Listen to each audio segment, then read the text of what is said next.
Oui, je sais juste. OK, je l'ai ici.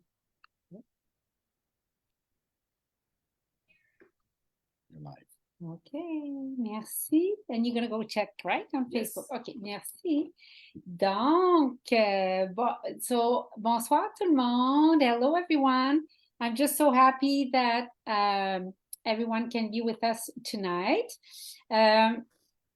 Alors, c'est mon grand bonheur ce soir de recevoir mon enseignante, Mindlin, des États-Unis et de Washington. So thank you, Kaya, coming from Washington tonight, and thank you for being with us. Thank you. Merci. Thank you for having me. I'm glad to be with you. Thank you. And alors, comme d'habitude, I'll introduce you in just a second, and I want to introduce you by presenting your bio. Alors, je vais présenter Kaya et je vais la présenter dans quelques minutes, mais je vais d'abord vous donner sa bio.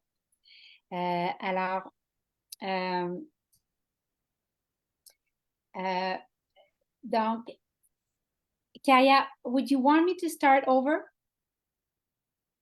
No? Everything's good? Mm-hmm. Okay. Alors, so I'll go in French first and mention your bio, if it's okay with you. And then, sure.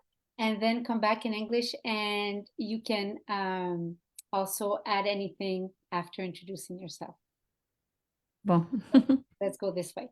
Alors, ce soir, je suis très heureuse de vous présenter ma professeure, Mindlin, qui enseigne depuis maintenant plus de 20 ans à des chercheurs dédiés, à des professeurs de yoga, et elle a reçu des milliers d'heures en enseignement et de guidance avec des maîtres en Vedanta, en Tantra, en Védique Jyotish, de l'Ayurveda Jyotisha, de la thérapie yoga Vastu, et elle a une habilité extraordinaire à tisser tous ces enseignements précieux dans une magnifique tapisserie. Et sa méthode par excellence est d'utiliser le fait de raconter certaines histoires védiques, des enseignements et des pratiques pour nous livrer à nous, ses étudiants, dans ses programmes, dans ses différents groupes d'approfondissement, le nectar du yoga de façon à ce qu'on peut facilement l'utiliser pour transformer notre vie et assimiler ces sagesses-là. Donc, elle offre une multitude de programmes en ligne.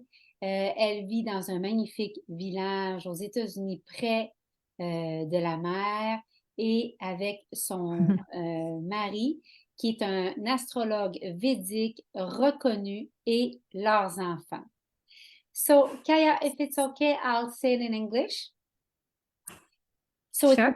It's an honor for me to introduce to you my teacher, Mindlin, who's been teaching dedicated seekers and yoga teachers for over 20 years now, having received thousands of hours of mentorship and guidance with masters of Vedanta and Tantra and Vedic Vidyas of Ayurveda, Jyotisha, Yoga Therapy, Vastu.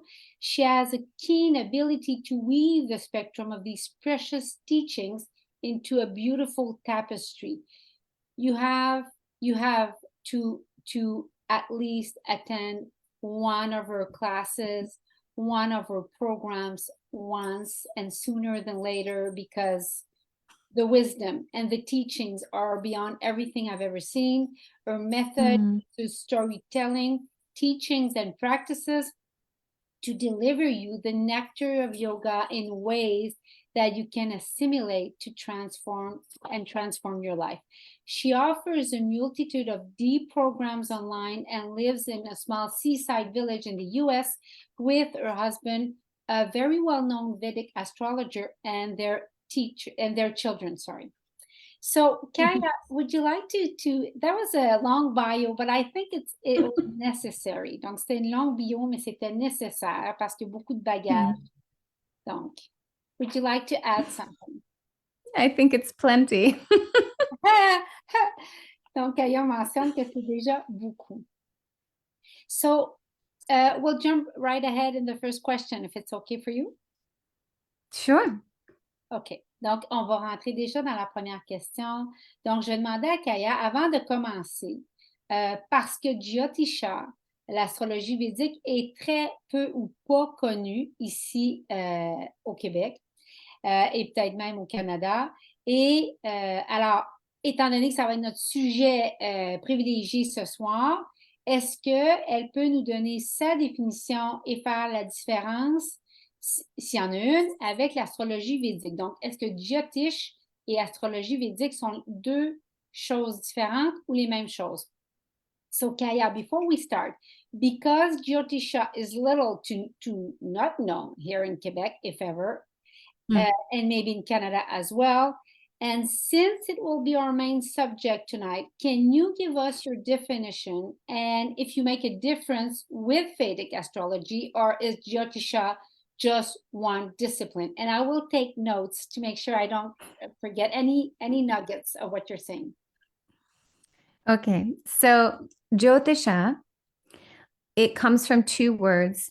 Jyoti means light, as in to illuminate. And Sha means divine lore, a divine system. So a system of illuminating. And what Jyotish illumines is all in the cosmos that is normally not seeable, not illumined. I'm going to start with that and then I'll say more. Okay. Alors, donc, Jyotisha se sépare en deux mots. Donc, Jyoti pour illuminer et Sha qui veut dire un système. Et donc, c'est un système divin. Donc, pour illuminer un système divin. Et c'est un système pour illuminer dans le cosmos ce qui ne se perçoit pas, ce qui ne se voit pas. Right. Okay, so what more we have to understand Jyotish is what is Veda, because Jyotish comes from Veda.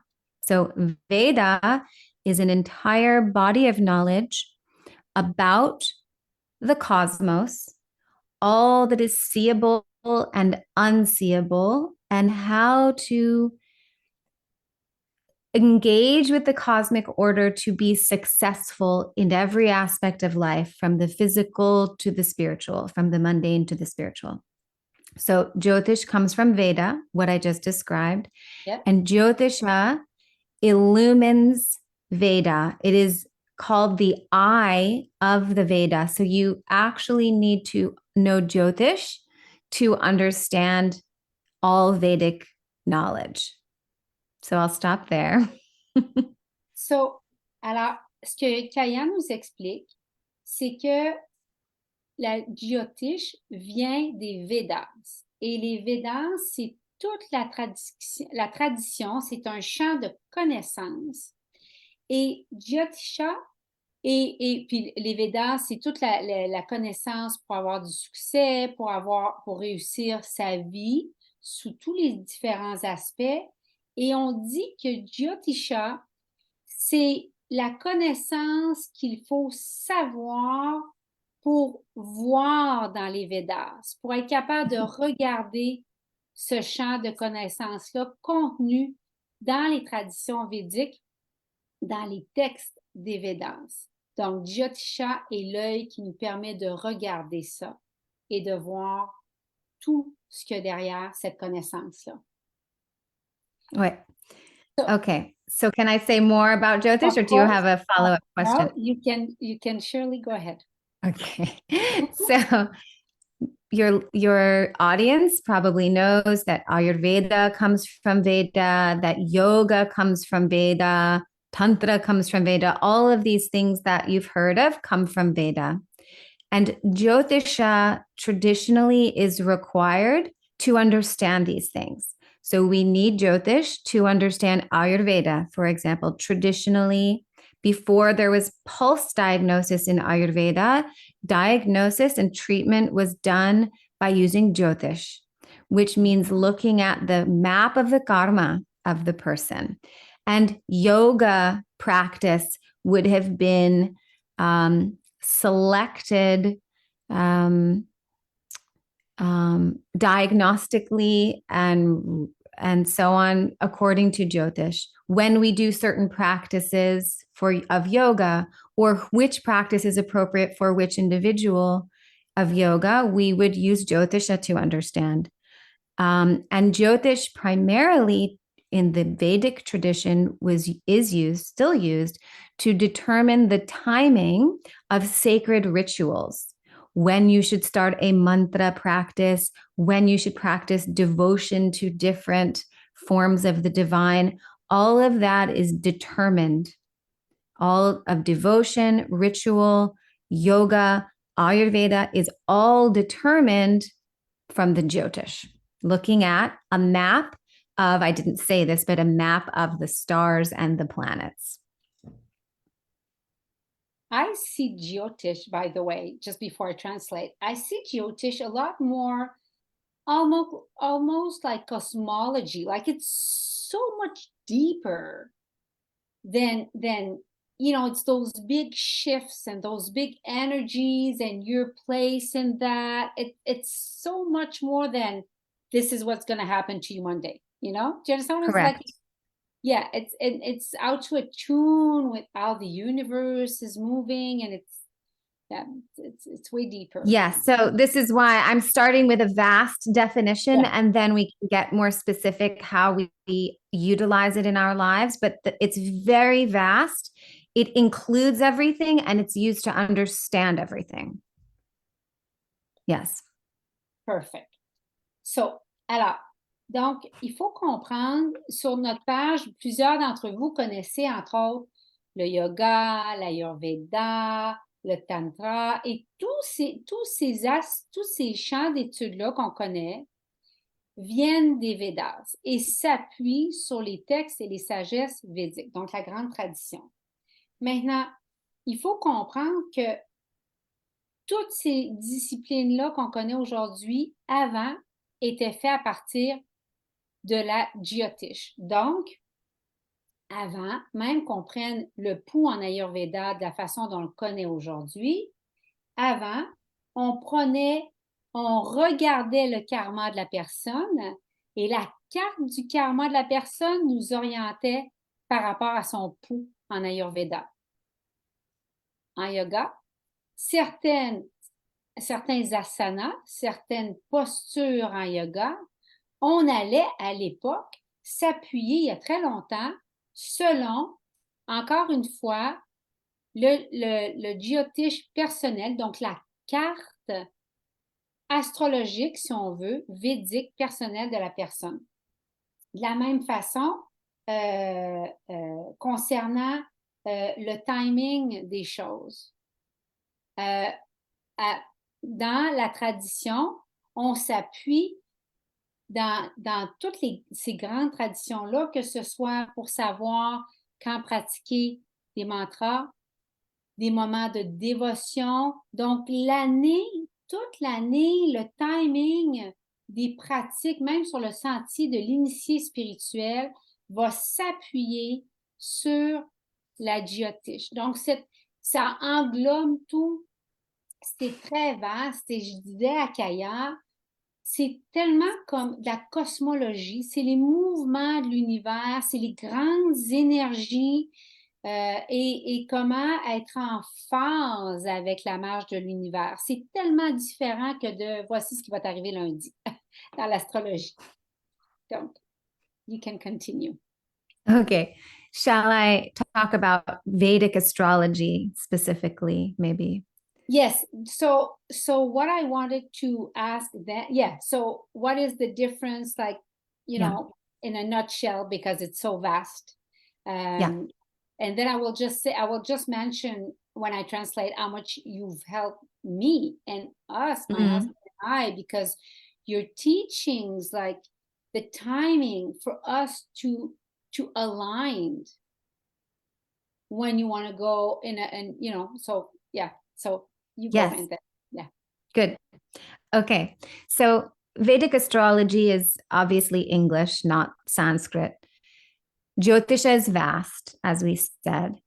Vedic astrology is an English name for the aspect of Jyotisha in which we will use looking at the arrangements of the stars, the planets, the constellations in order to determine patterns of karma for individuals, families, communities, countries, and so on. Let's start with that. Yeah, and that is the Vedic astrology. Yes.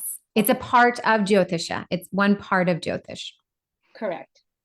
And where you have the stories which you teach us, the stories of the devas and the stories that are at the origin of Hinduism and that you teach us, those are another part of Jyotish, yes? They're part of the Vedic tradition. The stories come from, this is a whole other subject in a way. Stories are part of this Vedic tradition. Some of the stories are coming from what's called Purana. Some come from what is called Itihasa, which is more historical. So, there are stories that connect to Jyotisha, like all of the planets have stories, all of the constellations have stories. Yeah. So I'm telling stories that come from Jyotisha, but I'm also using Jyotish to determine what stories are good to tell at different times. Correct. And those stories can come from any part of the tradition. So it's going in both directions. Got it. So, because I want to mention that because it's so, yes, please. It is so key to your work and it's so facilitating and it stays with us.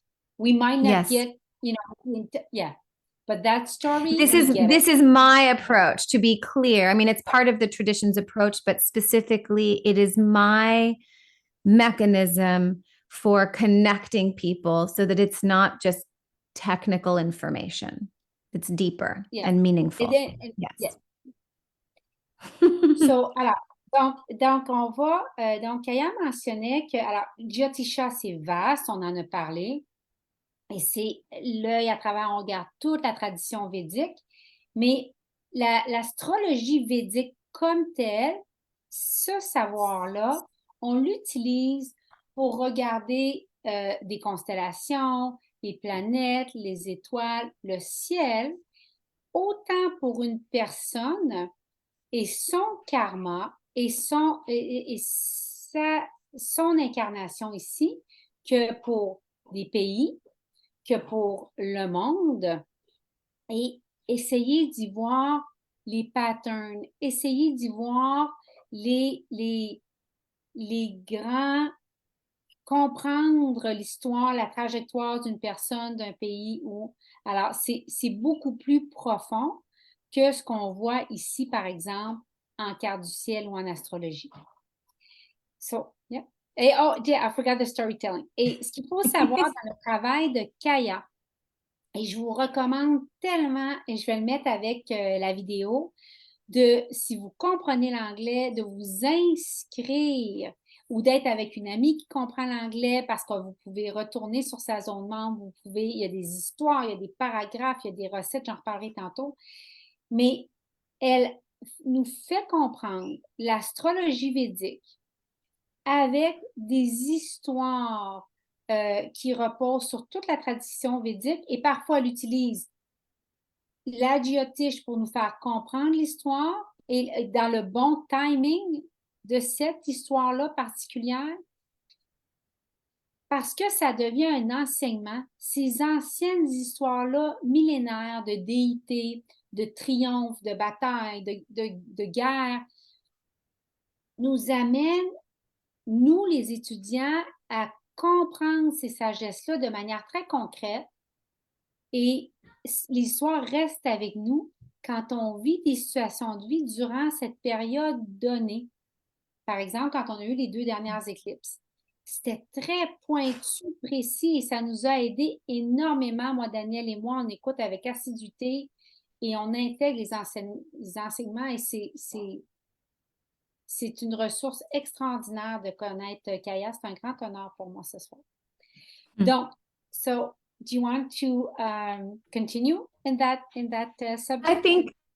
I think it would be helpful to have a little understanding of some practical application in our lives, why we use Jyotisha. So Jyotisha maps the karma, as I said, of an individual or a family or and so on.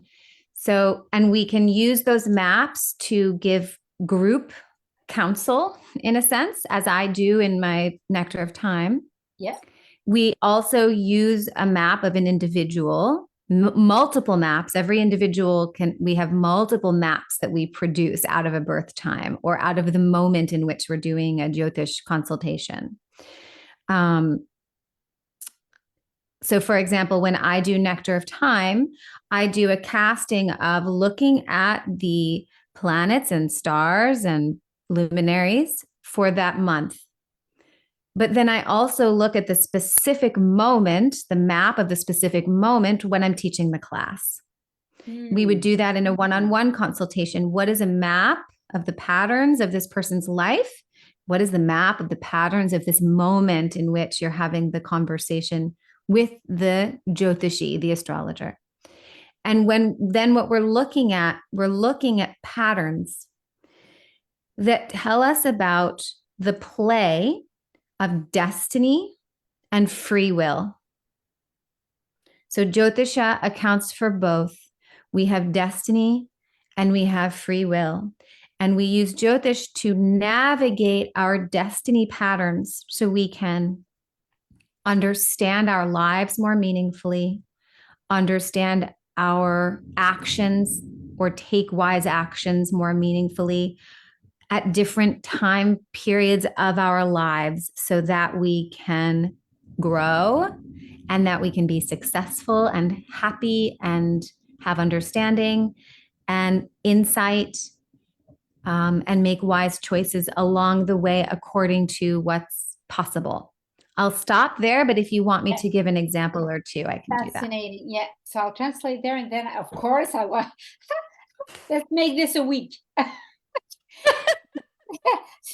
So, OK. So, alors, c'est à ce point utilisé que Kaya expliquait que autant dans les groupes qu'elle enseigne, comme dans le groupe d'étudiants, elle va utiliser la position des planètes, la position des étoiles, la position du ciel, comme la carte du ciel, mais de toutes les énergies qui ont lieu en ce moment au niveau de la cosmologie, de l'astrologie védique, autant dans le groupe, comme même pour préparer sa classe et à quelle date elle va enseigner cette classe-là, qu'il y a plusieurs cartes qui vont être faites dans une consultation individuelle en Jyotish, en astrologie védique, pardon, avec l'heure et la date de votre naissance. Donc, son mari, Michael, fait des consultations particulières et je vous souhaite le bonheur d'en vivre une. Donc, c'est extraordinairement spécifique. Donc, alors, et l'astrologie védique est utilisée pour comprendre les patterns. Et les patterns se jouent entre le jeu du destin, donc votre destin et votre libre arbitre. Mhm. So I'll continue translating, but I just want to make sure I'm loyal to what you're saying. Those are the two fundamental pillars, right? You always want to, like the Dharma and the free will, right? So everything is the destiny. We're looking the destiny. Wait, la liberté, the free will. Correct. So they're not fixed. So there's some things are you have no free will. Some things you have free will. Some things are destiny, unavoidable. So it's the play between destiny and free will for the individual that is the result of the momentum of their karma. So I can say it again in English: the play of destiny and free will that is the result of the momentum of their karma. But I'm saying that's the umbrella. That's the thing that's going to oversee then when we do the deep dives and all the planets and Right. So we're looking at it. The umbrella is the map of karma, the looking at the karma. Yeah. But what karma means is destiny and free will. Correct. OK. So, alors, on est tout le temps en train de regarder en astrologie védique le karma. Donc, que ce soit au niveau mondial, au niveau du pays ou chacun de nous.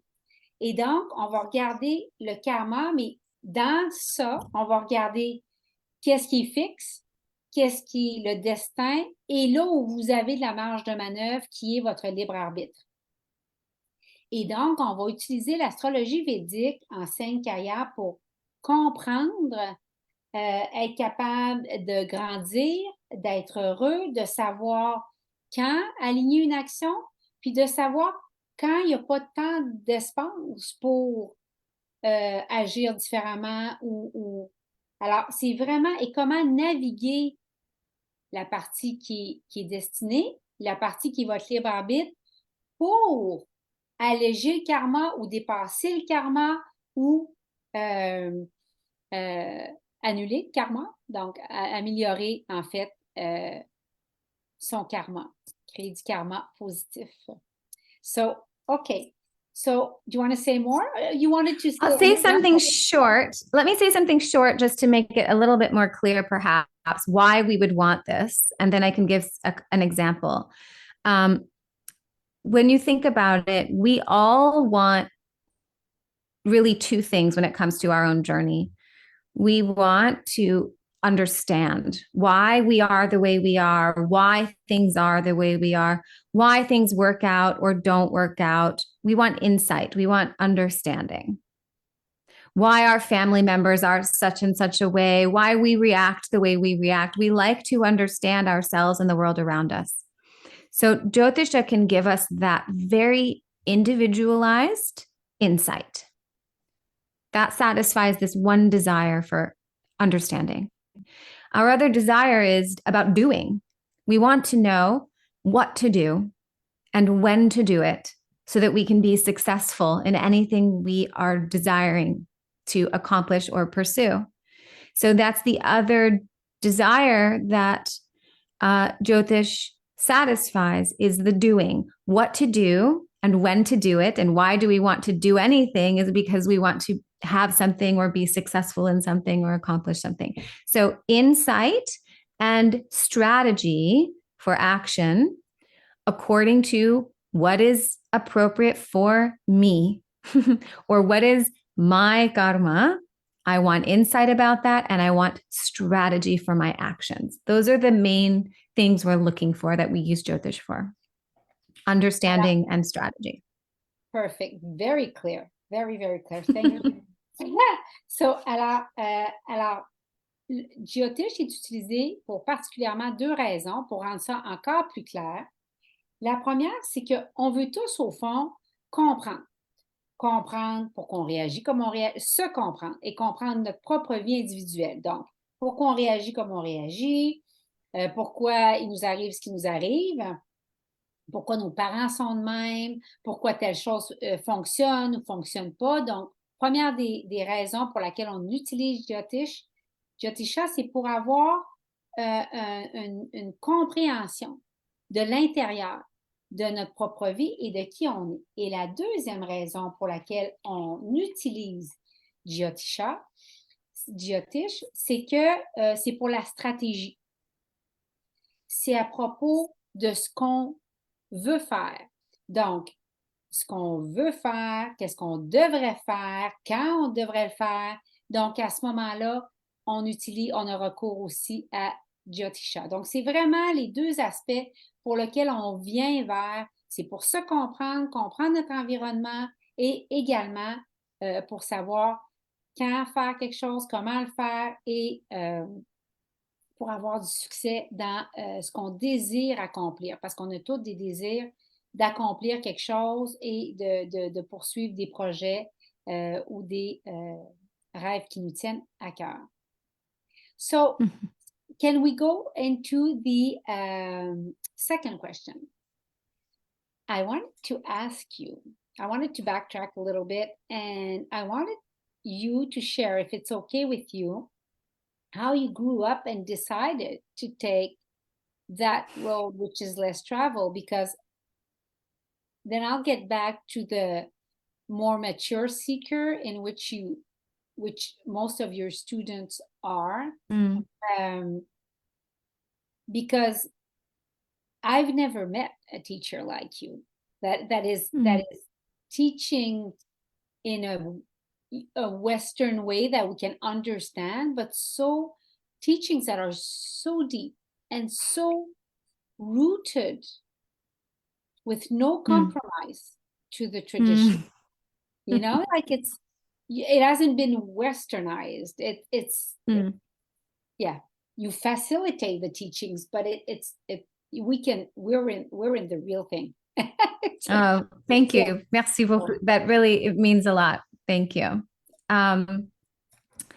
Well, my teachers would probably, first of all, say past janma, which means past life karma, thrust me into. So there's that, because I started seeking this knowledge quite young, even though I wasn't born into the culture.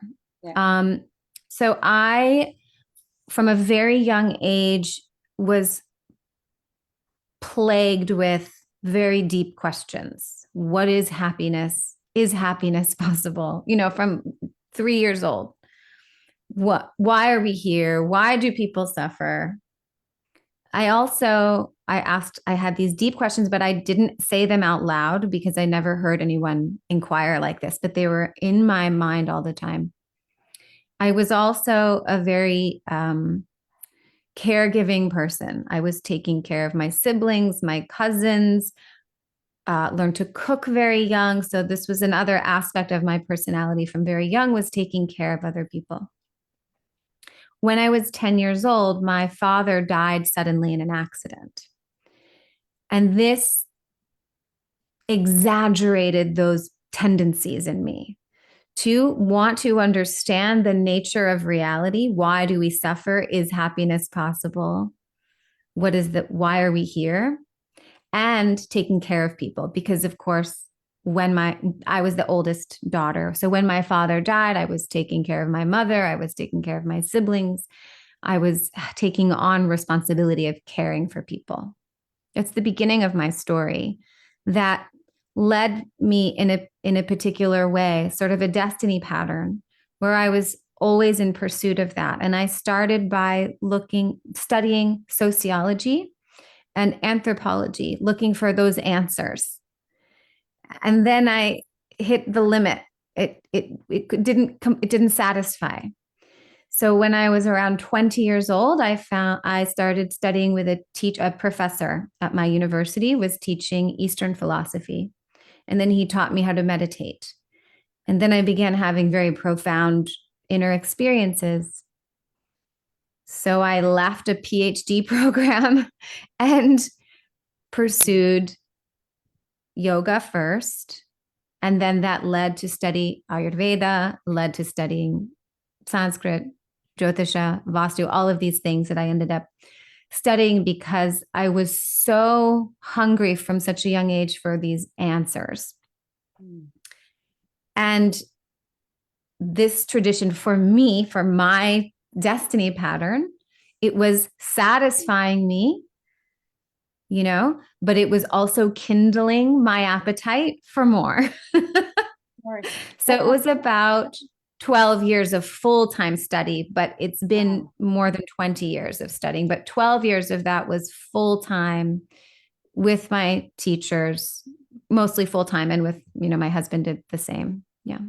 But so, and I didn't note, you said that at 20 years old, you were studying anthropology and sociology. Sociology. Sociology at university. And then that teacher taught you to meditate. And what was the second thing?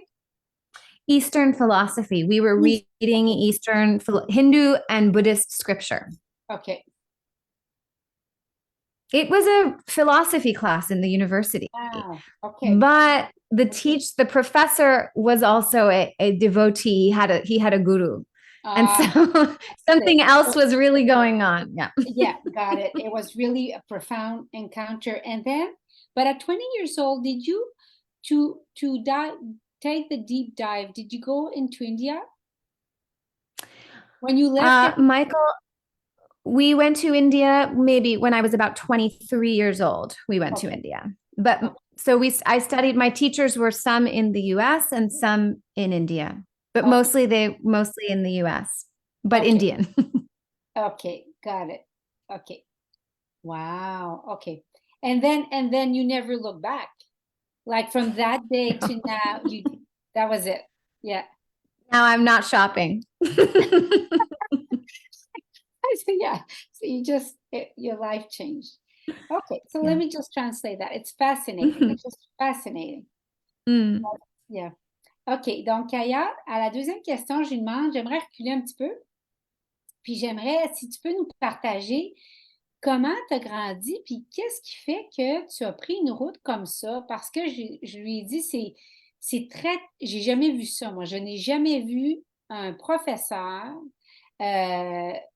qui est capable de faire comprendre autant à des étudiants de l'Occident des traditions de l'Inde et védique sans en changer. On ne sent aucune altération, aucun raccourci. On a l'impression dans les classes à Kaya d'être transporté, d'être dans les traditions. Et on ne sent pas cette distance-là, ce changement-là pour nous faire comprendre. Et donc, je lui ai dit, comment c'est arrivé que tu as décidé de prendre une route comme ça? C'est tellement atypique. Et donc, elle a dit que ses gourous lui répondraient probablement en disant que ses vies passées, très jeune, Kaya était habitée par des questions comme est-ce que le bonheur est possible? Comment être heureux? Elle voyait la souffrance. On parle d'ici d'âgée toute petite, même de 3 ans. Et c'était dans sa tête tout le temps. Elle ne pouvait pas nécessairement le formuler comme ça, mais elle était habitée par ça. Et l'autre aspect d'elle, c'était de prendre soin des autres. C'était en elle de nourrir, de prendre soin, de pourvoir, de s'occuper de ses frères et sœurs. Et à 10 ans, son père est décédé. Et donc, c'était la sœur la plus âgée et ça l'a accentué les deux aspects de sa personnalité. Donc, est-ce que le bonheur est possible? Comment être heureux? Et prendre soin des autres.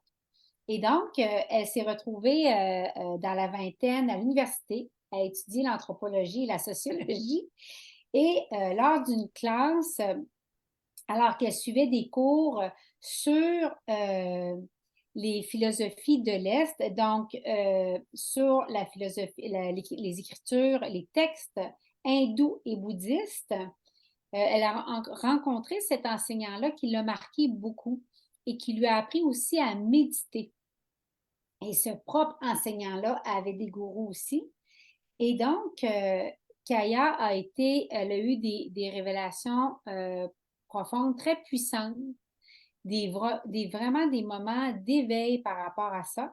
Et donc, elle était dans la vingtaine et vers à peu près 23 ans, elle a décidé de se lancer pendant les 15 années qui ont suivi, le corps et âme, à l'étude de ces textes-là. Donc, des professeurs aux États-Unis, mais qui venaient de l'Inde, des gourous, et des aussi en Inde. Donc, son mari et elle aussi allés en Inde apprendre les traditions.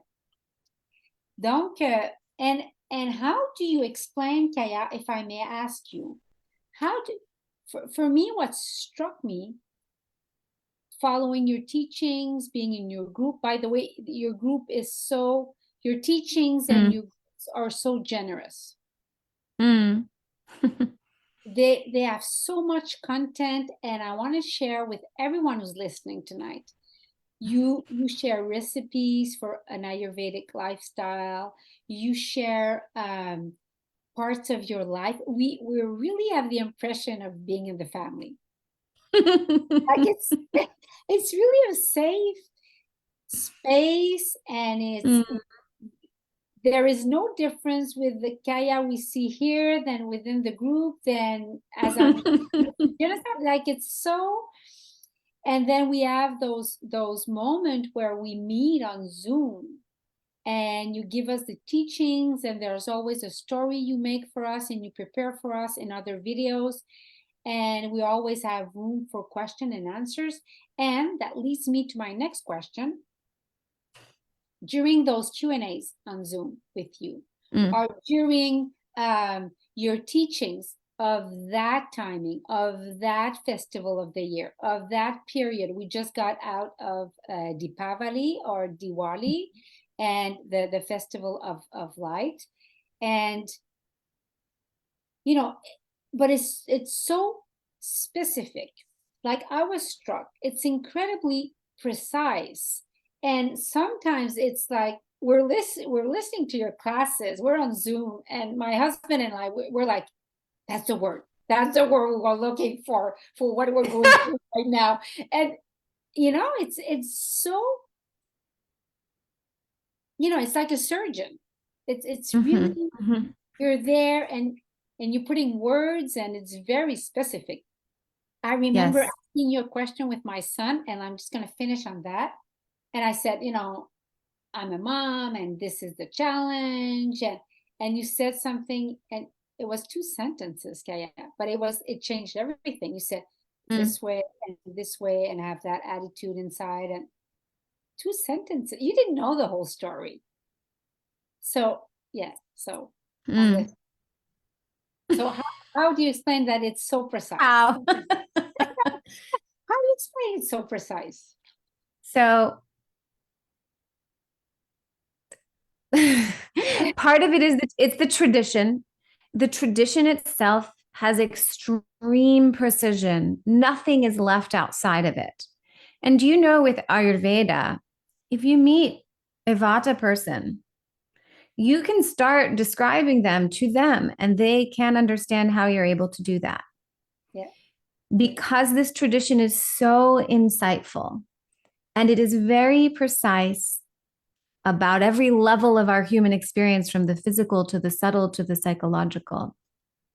And if you think Ayurveda is precise, Jyotisha is 100,000 times more precise.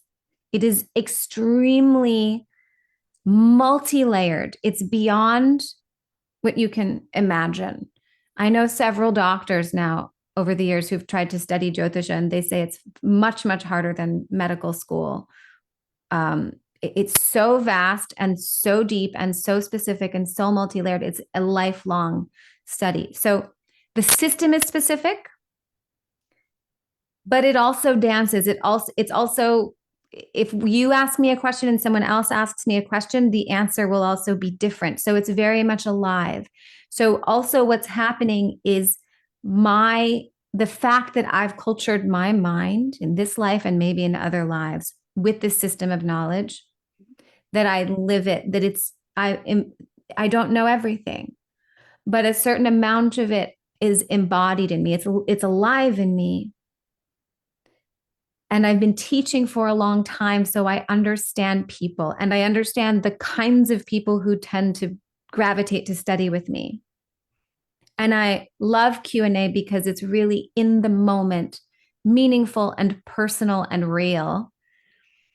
So it's something to do with the tradition being very vast and very specific and all encompassing. And also something about my dharma as a teacher. And I do a lot of my own rituals and practices and devotional practices. I literally do prayers every day to open up those pathways so that I can really listen and respond in a way that, I ask for divine guidance and support, that the divine can move through me and I can be responsive in a helpful way. So there's our Jyotisha teacher would say it's science, art, and magic. So the specificity is that science, but there's something magical and unseeable. That's the magic. And the art is in the doer, the artist, the one doing it. So if you ask me or you ask someone else who knows Jyotish, you might get different responses because it's the art part of it. It's in the doer. Science, art, and magic. And it's beautiful. One last question before I translate. Why is it? Was that an intention of yours, or it just happened this way that you attract mature seekers? And how do you define them? Like, what to you is a mature seeker? Again, this is destiny and free will. It was something maybe meant to be, and it was also something that was thrust onto me. Many years ago, my own teacher at the time started inviting me to come and assist her in teaching teachers.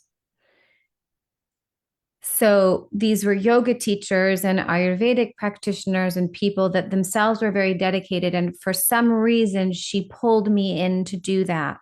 It wasn't something I was pursuing. And then when I did that, I loved it. And the people that I was teaching loved it. The teachers loved it. And I found I had a capacity. When I look back, I realized I had it from very young to explain complicated things in a meaningful and useful way.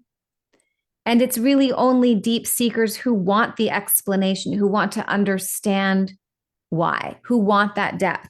And so it was satisfying to me as an individual because it's something that I'm built to do.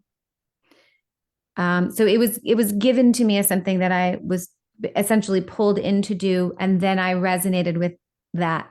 And then it just kept happening. It kept being that I was teaching in an area in California for many years that has a lot of long-time meditators and seekers, and that's who kept coming. So that's who I kept teaching. So it was this dance of what was thrust upon me and what was meant to be. And then I had to keep developing the skill because it kept walking in the doorway. And just one quick question. I just want to add something to what you said.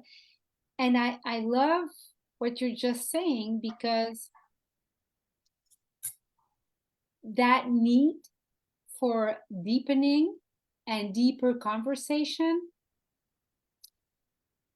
when you're a mystic, for a long time, people scold you for it.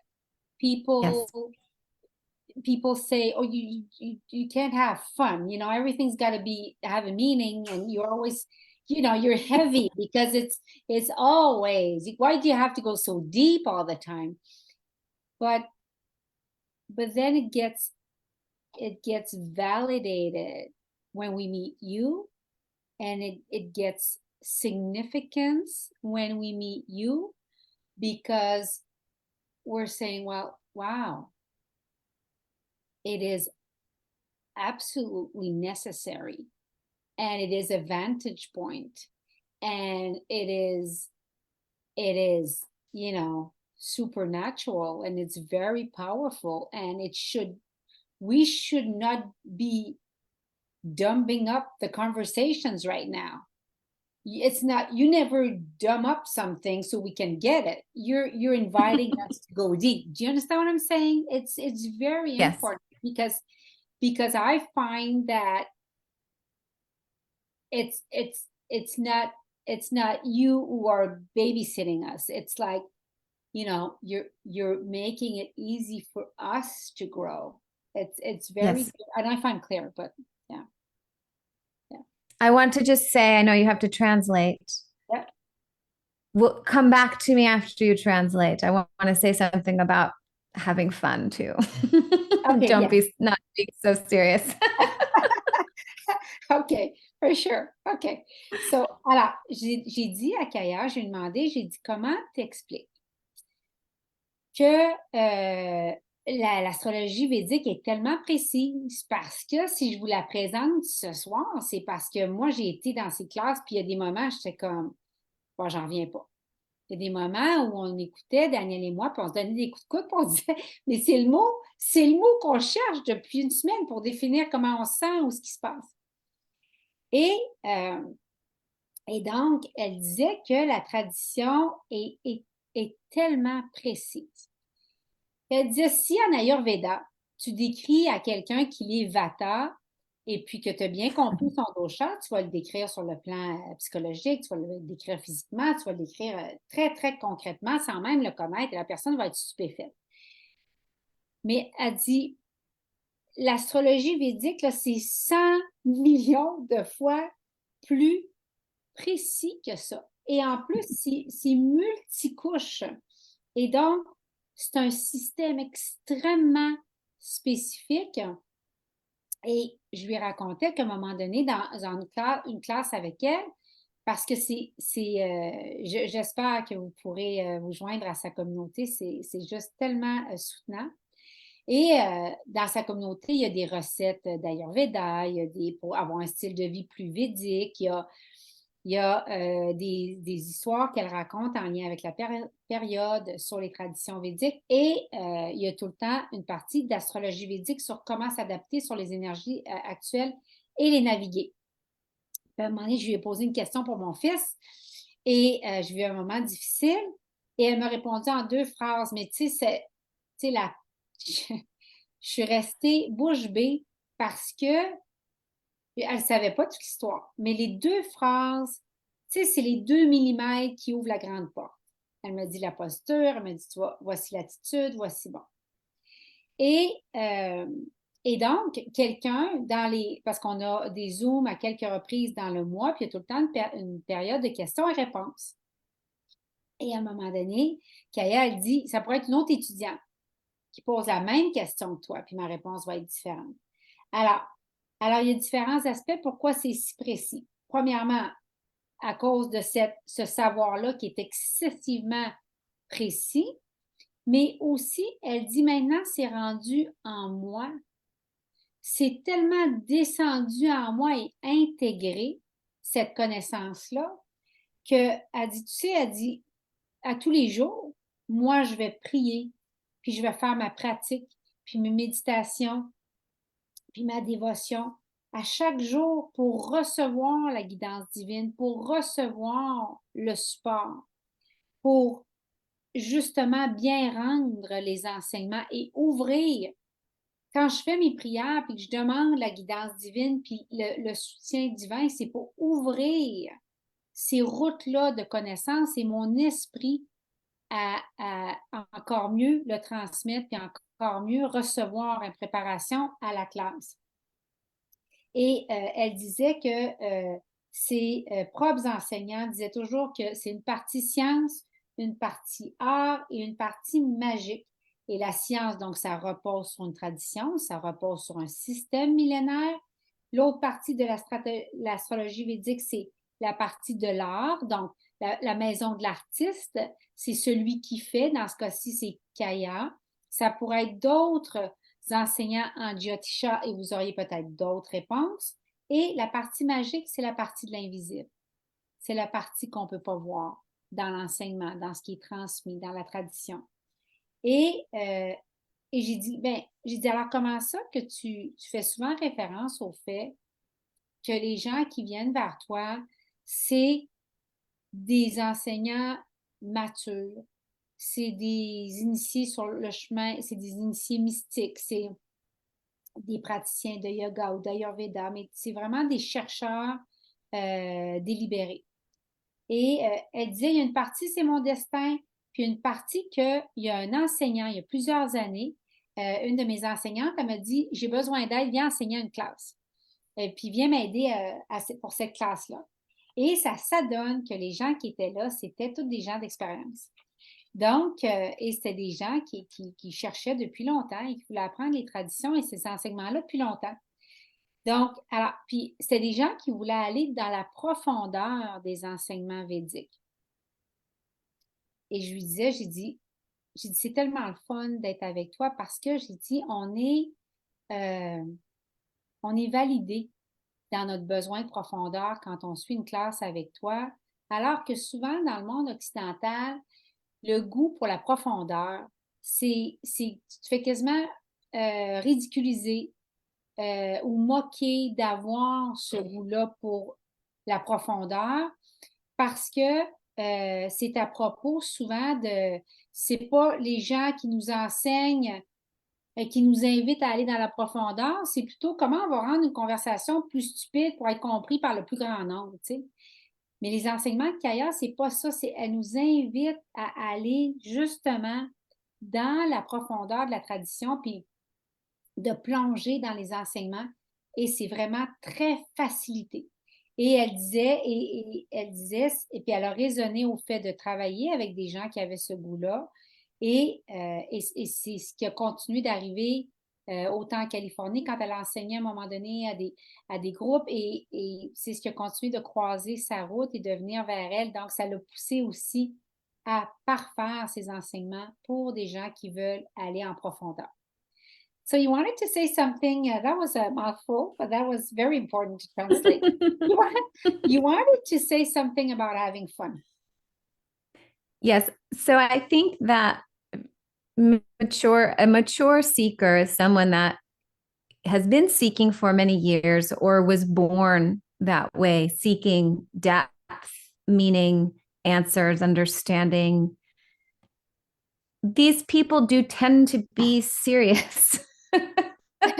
And also dissatisfied, because if you were satisfied, you would never ask these questions. So there's a level of angst, dissatisfaction, and seriousness. And in fact, all of these are Shani Maharaj. This is Saturn. So maturity is, and mature seeking and deep seeking people have usually a strong influence of Saturn in their horoscope. Saturn is deep, old, serious, ancient, and a little angsty, dissatisfied. That can be very painful and very serious and difficult and not fun to be around. But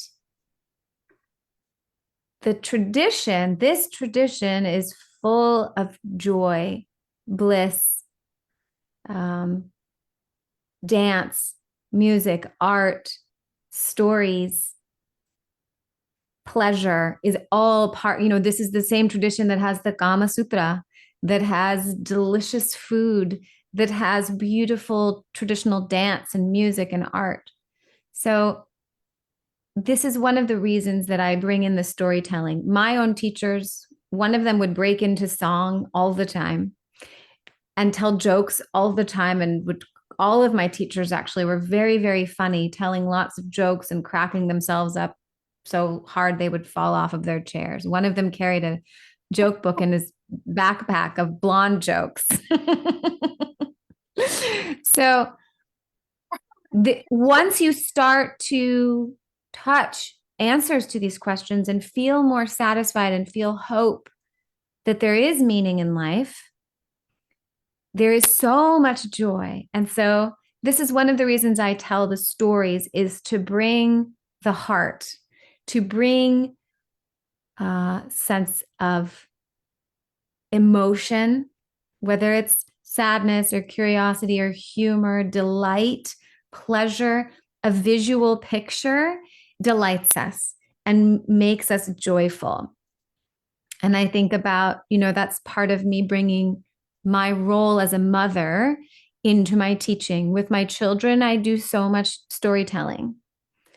And the storytelling leads to deeper conversations, or it leads to laughter. It leads to cuddles. It leads to love. It leads to sweetness. So my hope is that the same happens when I teach, that we have a platform of storytelling.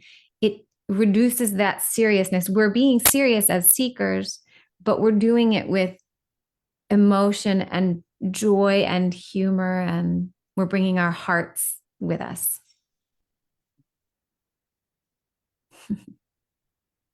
Beautiful. Donc, Kaya expliquait qu'elle voulait ajouter un mot sur les chercheurs matures. Et elle expliquait que souvent, les gens qui viennent à elle, c'est des chercheurs matures dans le sens que ça fait longtemps qu'ils cherchent. Et quand tu cherches pendant longtemps à comprendre, à étudier les sagesses, à trouver un sens à la vie, souvent, il y a deux critères de personnalité que tu as. Tu es sérieux et tu es souvent insatisfaite ou insatisfait de la vie telle que tu la vois en ce moment. Parce que sinon, tu ne chercherais pas toutes ces années-là plus de réponses et plus de compréhension.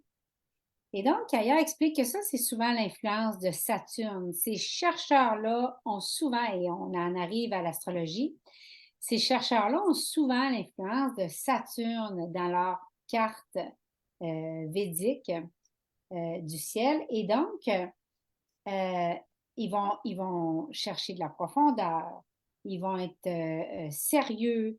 C'est très vieux, cette insatisfaction-là de la vie telle qu'elle est et du sens de la vie et des réponses qui ne sont pas trouvées encore. Et donc, elle dit, vous savez, cette tradition-là d'astrologie védique, de la Jyotish, c'est une tradition qui est pleine de joie.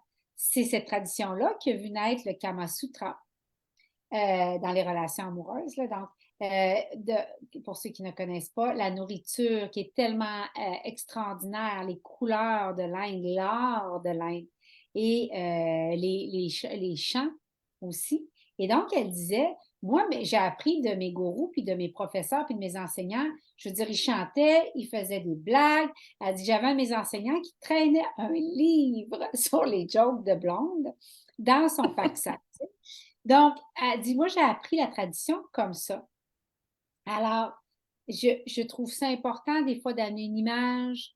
Elle dit, c'est une des raisons pour lesquelles je raconte les histoires, parce que ça amène de l'humour, ça amène du rire, ça amène de sortir du sérieux. Elle dit, moi, c'est ma façon d'amener mon rôle de mère au quotidien, alors que je suis mère de mes enfants, dans ma pratique, le côté maternant, le côté prendre soin. Et donc, oui, on est des chercheurs.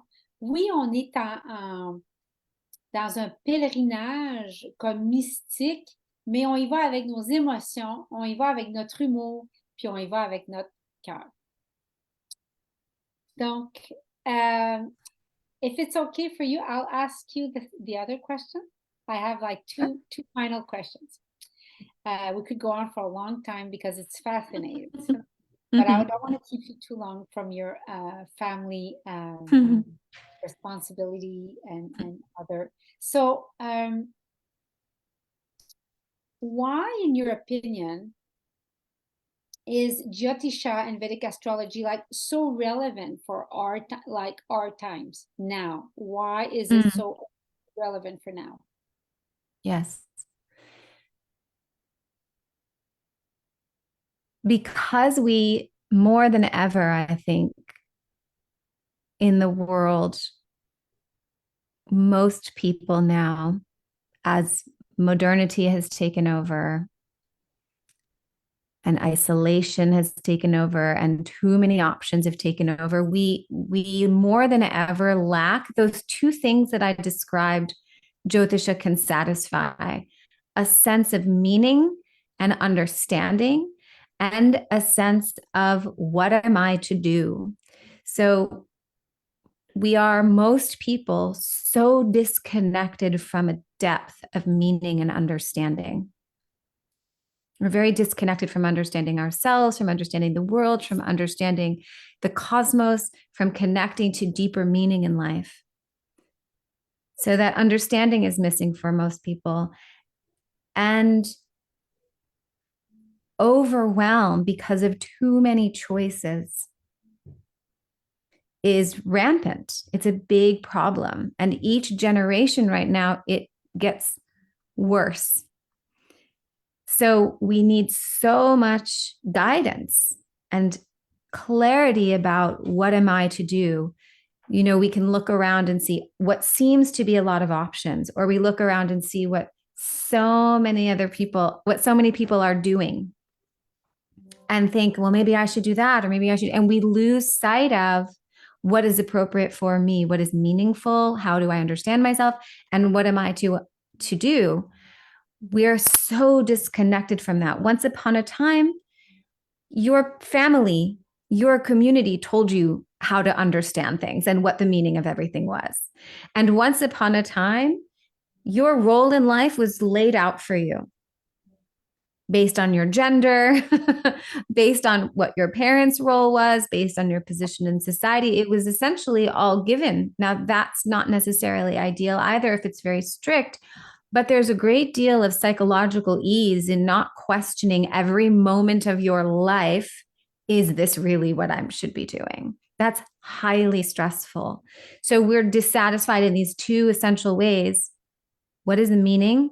What is my insight that I can gather about my life and myself and the world around me? And what should I do moment to moment? I don't know what to do. I don't know which direction to take, what strategy to take when I take a direction. So these are what's missing right now for most people. This is what Jyotisha does. It's so profound and so essential and so powerful for us if we use it. I agree. I'm sold. I'm sold. Looking forward for the upcoming teachings in November. Yeah. Every time Kaya puts something out, we're like little squirrels. We come and on the portal and just grab everything. So yeah. So we need that the direction and the insight from somebody outside of the drama. Outside of chaos, yeah. So let me add this so you can put it in you can add it to your translation. Part of what we're missing is objective meaning and objective advice.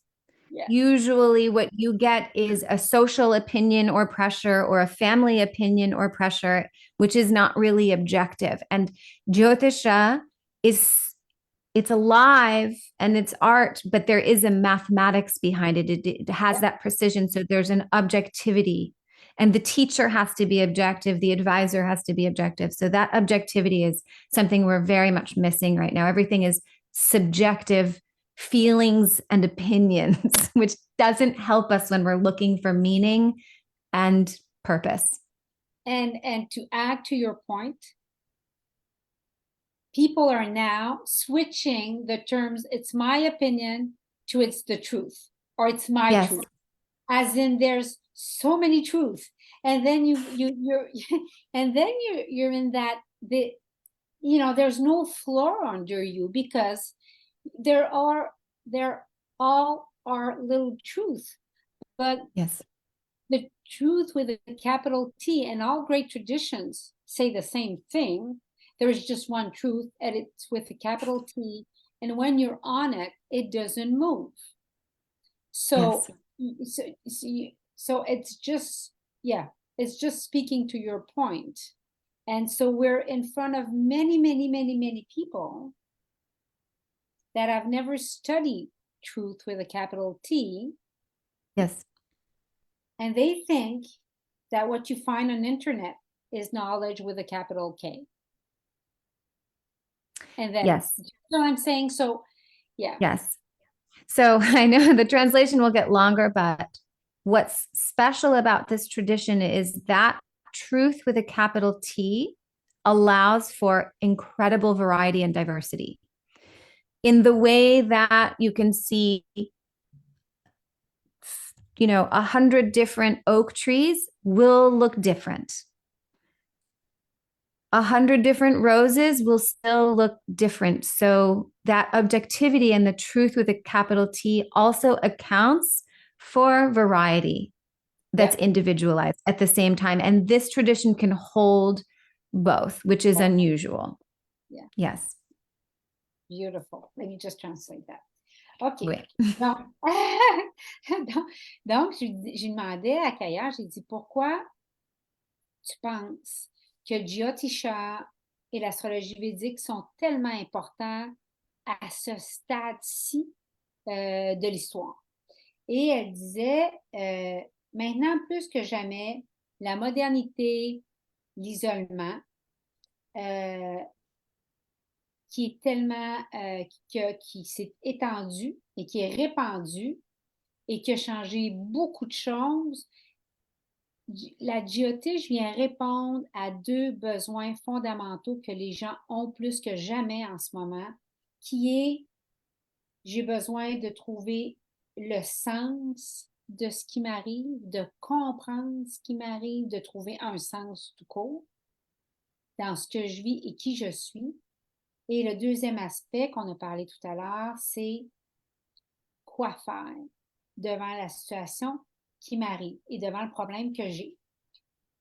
Et elle disait, les gens en ce moment, ils ont trop de choix dans notre société. Et puis c'est pire de génération en génération. Et on est capable maintenant de voir tout le monde avec les réseaux sociaux, avec la technologie. Et alors, on est capable de voir cette personne-là fait ça, cette personne-là fait ça. Et donc, on devient complètement déconnecté de qu'est-ce que moi, je devrais faire. Qu'est-ce qui serait aligné et correct de ce que moi, je devrais faire pour ma vie, pour mon destin, pour ce qui est le plus porteur pour moi. Et donc, et en plus, elle dit avant, il y a déjà eu un temps où, par ton genre, par les traditions, par la culture, par l'endroit où tu étais né, une partie de ta direction, une partie de ton destin était déjà encadrée. Bon, si c'était trop strict, ça, c'est un autre problème. Mais maintenant que plus rien n'est encadré, plus rien n'est dirigé, plus rien, je veux dire, c'est extrêmement stressant. Elle disait, c'est extrêmement stressant parce que les gens sont perdus dans un abîme de possibilités.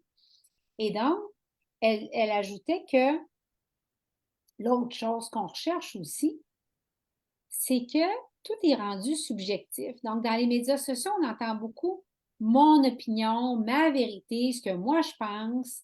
Et la Jyotish apporte une objectivité parce qu'il y a l'aspect science derrière, parce qu'elle repose sur, c'est des mathématiques, la position des planètes, puis à quel degré, puis à quel angle, puis des points précis dans le cosmos.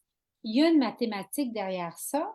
Et donc, elle apporte une grande vérité sur laquelle s'appuyer, qui ne bougera pas, une vérité avec un grand V, mais aussi elle contient le fait que cette grande vérité-là peut venir apporter une variété. Donc, elle disait, mettons que tu es devant 100 érables ou 100 roses, c'est tous des érables, mais chacun a une particularité. Donc, c'est la même chose pour la Jyotish. So, in my last, thank you. In my last question, I'd like to know, I have seen you as a mother. I see little clips of you, and sometimes you share some of your family life with us. You have been so vested in teaching your children, and people can follow you on Instagram. I think your account on Instagram is also Yoga with Kaya. It's just my name, Kaya Mindlin, at Kaya Mindlin. Mm-hmm. Okay, at Kaya Mindlin. So, and it's Mindlin, just so. Like mind, yes. Yes, yes. Yes, exactly.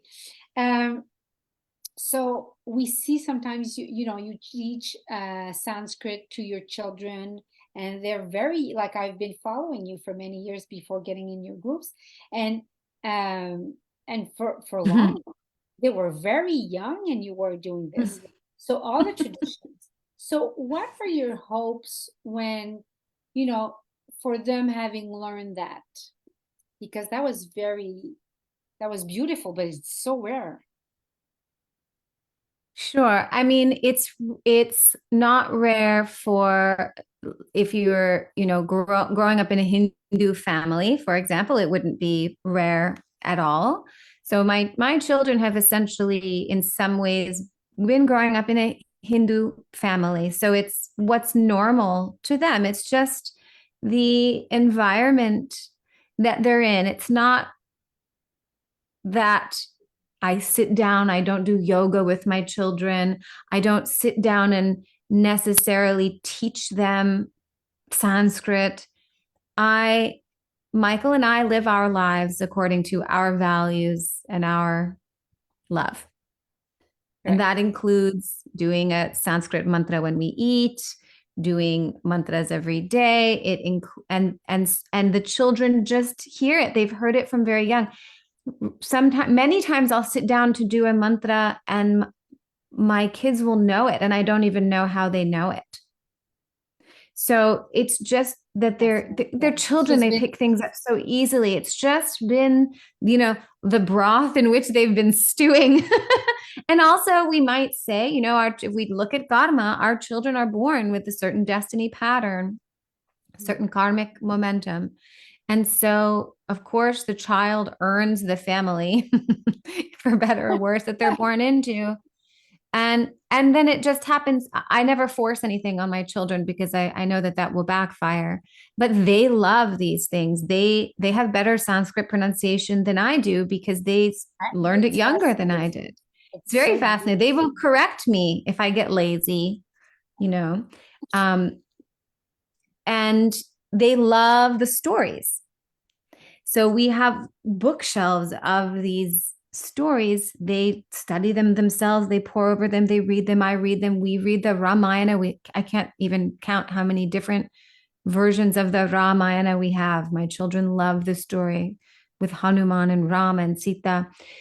So it's just what's been culturing their mind their whole lives. It's what's normal for them. And I think it's valuable for my children for any child to have stories with meaning. It doesn't even matter the tradition, but stories with meaning and ritual of any kind, and a sense of a framework for how the world works, what things are, why things are the way they are. My children, and I have sat down and taught them Ayurveda. And one of my children does sit down and do a regular weekly class with a teacher from India that's for children. I would like to take the class. They learn lots of really good things. So anyway, I think there's value for children, no matter the tradition, to have not enforced on them rigidly, but a framework that holds them, that they can, that carries them through life, I think is something that most of us are probably missing as adults, and then we're recreating it now. So, yeah. So I just want to make sure I translate it correctly. You said stories with meaning, rituals, Ayurveda, and a framework to understand how the world works. So a framework, even Ayurveda helps them understand themselves and other people, so it's a framework for understanding themselves, other people, and the world around them that, is objective and has deeper meaning. And, we can take Ayurveda as an example. When you understand, then they know what they can do about it. Then there's something that you can do. So if my son is feeling anxious, he will think about Vata, and then he'll know something to do because he has the framework. So if that helps as an example, understanding ourselves and the world. Yeah. Beautiful. So, and do you have any hopes when they have that? Do you say, oh, I hope they they give it to their children, or I hope that they follow my path. Do you have any future hopes in having such a rich, because it is, although it would be usual in India, I find it's such a rich, heritage to receive. It's a great legacy to have that and be raised both here, but also bring in all the Vedic traditions with you. Do you have any hopes? I think my children are young still, so I'm mostly just surviving parenting two young boys. And I don't think too much about, Okay. but I hope that it gives them, for now, I hope it gives them framework as they move through their childhood, their teenage years, and yes, beyond, that they have deeper meaning and they have self-empowerment as they move, no matter what they end up pursuing in their lives. Yeah. I love it. I love it. I love it. I love it. Let me just translate and then we can close. Alors, je lui ai demandé pour l'avant-dernière question à Kaya, je lui ai dit, moi, je t'ai vu comme mère, hein? Je t'ai vu dans le groupe, des fois sur Instagram. Donc, son compte Instagram, c'est Kaya Mindlin, comme Mind, donc Kayaamindlin. Donc, j'ai dit, moi, je t'ai vu tellement investi auprès de tes enfants. On la voit des fois pratiquer du sanskrit. Ces deux garçons sont très jeunes encore. Les traditions védiques, elle nous montre des fois des extraits de leur vie ou une boisson védique ou peu importe, un lait. Et je lui dis, ben, quels sont tes souhaits en leur transmettant ça? Comment tu vois ça? Et elle dit, premièrement, elle dit, c'est la soupe dans laquelle ils ont grandi. Et on est une famille qui baigne dans l'hindouisme. Et elle dit, je ne forcerai jamais des choses sur mes enfants.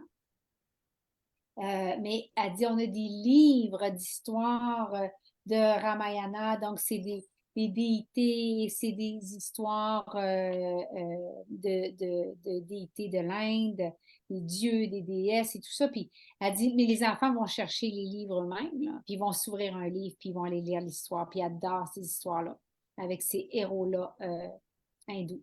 Et elle dit, moi, ce que je souhaite, et ce que je souhaiterais à n'importe quel enfant, en fait, c'est d'avoir des histoires, peu importe la tradition ou la culture, mais avoir des histoires pour enfants avec un sens, des rituels et, entre autres, un contexte, un encadrement basé sur une sagesse pour être capable de se comprendre, comme l'Ayurveda. Alors, elle disait, moi, mes garçons, ils ont des histoires avec un sens, ils ont des rituels basés sur l'Ayurveda. Ils sont 4 enfants à suivre des cours sur l'Ayurveda. Puis elle dit, moi, je voudrais être assise dans la classe parce que c'est vraiment intéressant. Parce que c'est important qu'ils aient un cadre pour se comprendre, selon elle, un cadre d'apprentissage pour se comprendre, comprendre les autres et comprendre le monde. Puis mon souhait pour eux, en leur apprenant ça ou les exposant à ça, c'est qu'ils puissent se sentir empuissancés. En grandissant, qu'ils puissent se sentir empuissancés de pouvoir faire des choses dans n'importe quelle situation, peu importe ce qu'ils vont faire plus tard dans la vie. So I think we've arrived at the end of our interview. Kaya, anything else you wanted to add before I ask you where can people enroll and follow you? So. I don't have anything to add. This was a lovely conversation. So I thank you. Thank you so much. And people can find me on my website, which is all spelled out, yoga with Kaya, KAYA.com. And if they're interested in some of what we talked about, probably the best thing to do is to try the Nectar of Time, where we do the stories and the monthly insights on Jyotisha and rituals and recipes and all of those things. That has so much of my heart is in that program for sure. It's amazing. And donc, I'll translate that. And would it be too much if I would ask you to finish after I've translated with the universal prayer in Sanskrit? Sure. Okay. Would it be, am I getting like, that wasn't what, that wasn't discussed, but would it be okay? It's okay. Yes, Okay. please. Sure. I think it would be a wonderful way of closing. We don't have to translate everything afterwards. But just closing with that, and people can be just, just be transported by your Samskrita. It's just so beautiful, and yeah, be touched by it. Alors, donc, pour rejoindre Kaya, donc si jamais vous voulez vous joindre au groupe dans lequel je fais partie pour étudier auprès de Kaya, ça s'appelle Yoga with Kaya, donc YOGAWITHKAYA.com. Je vais mettre tout ça après l'entrevue dans les commentaires et avec le post. Vous pouvez aussi, puis dans Yoga with Kaya, le groupe dans lequel je suis tous les enseignements, les recettes, Jyotisha, ça s'appelle Nectar of Time, Nectar of Time. Et donc, c'est une mensualité par mois. I think it's 33 US, right? How much is it? Maybe 35, something like that for a month. Yeah.